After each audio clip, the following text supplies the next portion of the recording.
গাছটির নাম ফুট। এই গাছটি যে অঞ্চলে জন্মে সেই অঞ্চলে চা পাতাও জন্মে। এই কারণে হয়তো আমরা এখানে একটা চা বাগান দেখি।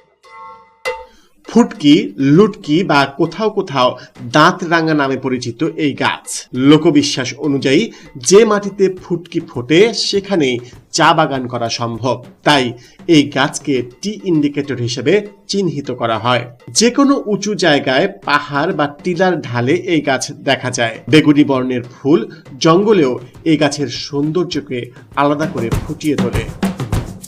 এই গাছের আবার বেশ ঔষধি গুণ আছে। এত সুন্দর একটা চা বাগান না দেখে এখান থেকে চলে যাওয়া মানে অনেক বড় কিছু মিস করা। 1400 একরের বিশাল এই চা বাগানের ভেতর দিয়েই চলে গেছে ফেনী-খাগড়াছড়ি যাতায়াত সড়ক। জানা যায় এই বাগান থেকে প্রায় 16,000 কেজি চা